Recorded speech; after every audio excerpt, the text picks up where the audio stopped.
Bruce Melody amaze gunyuza ikirenge ciwe ca mbere ku nshuro ya mbere nyene akaba ashikiye mu gipolisi, akaba ari muyabira muri uno mwanya, akaba ariko arabirira akayasho aho twita mu bwiza, aho yashikiye mu gipolisi maze yagirizwa hari amafaranga afitiye uwo bita Toussaint, akaba ari n'umugwizatunga akomeye cane ngaha mu gihugu cacu c'Uburundi. Bruce Melody rero duhereye ku ntango uko yakiriwe nkuko mubibona, yakiriwe nk'umwami ku nshuro ya mbere aje ngaha mu Burundi, yakiriwe neza, mwabibonyeho hari abakobwa baguma bavuga ngo turirimbira k'inyuma akaba ari nayo ndirimbo twiteze ko izohava ibica bigacika mu biteramo bibiri yaje gukora ngaha mu Burundi. Ni Bruce Melody bivugwa ko hari amafaranga yariye y'uwitwa Toussaint mu 2019 ariko akaba atashoboye kuyariha.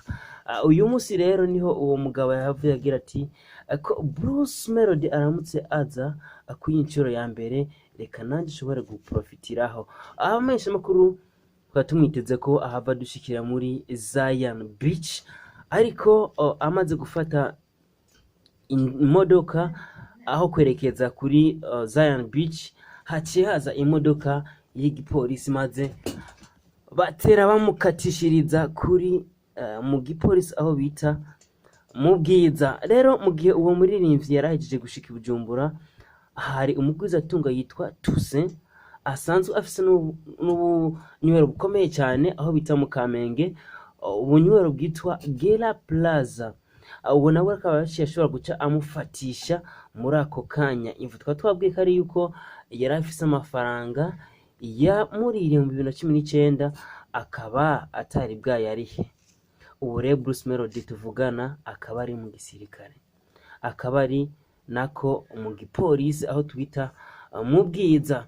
Muti none biriko bigenda gute muri aka kanya?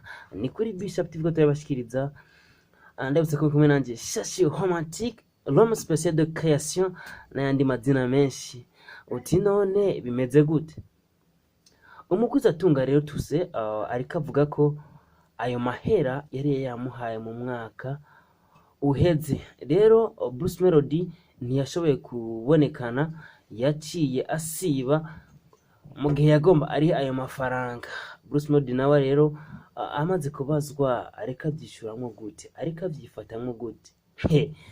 Nabwiye ko ari muyabira. Nukuri Bruce Melody ariko avuga ati management yahoramwo yarahindutse. Rero amafaranga avuga yuko yoba yaratanzwe. Ati rero jewe sinshobora kuriha amafaranga, ariko aremeza ko izo dolari 2,000 ashobora kutira, ariko iyo miliyoni 30 ati ishwida ayo ntayo nzi kandi na management yarahindutse. Rero uwo mugwizatunga wacu bita Toussaint akaba ari nawe mu boss wiwe bita Gela Plaza mu Kamenge, akaba ariko asabwa ko yoza yokwerekana icyo bita contrat mu Faransa, reka tuvuge amasezerano yerekana ukuntu bari basinyiraniye ayo mafaranga ya mbere. Rero tukaba turindiriye ko Toussaint aza kuzana iyo contrat kugira ngo dushobora kubona inkuru nziza ikuri. Tubamenyesha ko muri aka kanya nyene abamenyesha makuru bakirindiriye Bruce Melody ko ashika muri Zion Beach kugira ngo ashobore kubandanya conference de presse maze atuyagire byinshi kugira ngo dushobore kumenya ko bishasha Bruce Melody yoba atuzaniye neza na neza. Nebutse ko igiteramo kitezwe n'abantu benshi cyane. Iyo akaba ari insolite ishobora kugaragara Bruce Melody amaze gushika ngaha mu Burundi. Tubutsa ko ama insolite nkaya yaheruka kuba nka insolite yabereye muri Tanzania aho Kiss Daniel yanse kuririmba. Muti byanse gute? Impuzu yari kwambara barazitebanye, indege yariko yagiye nazitebanye, maze Kiss Daniel avuga ati sinshobora kuririmba ntambaye umwambaro nateguye kwambara kuri stage.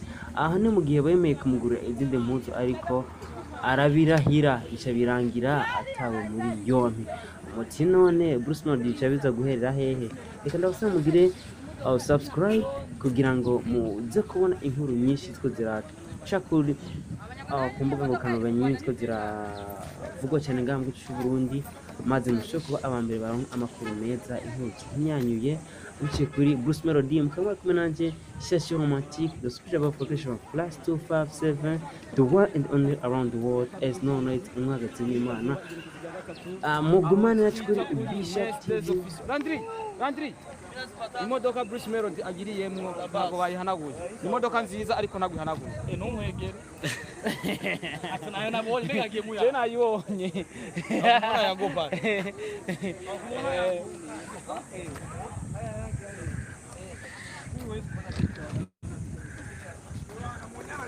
saving nga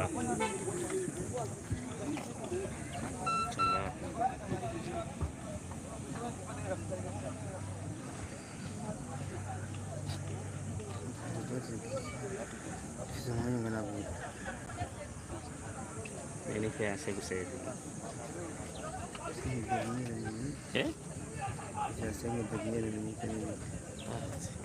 kan ya nanti yang saya saving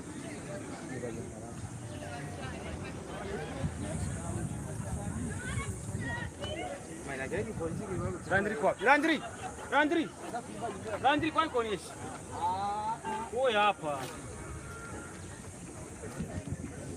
Nenda kuba hariko wewe mbe mamu toka hivi. Ichi sio twai kweli kicho hizi.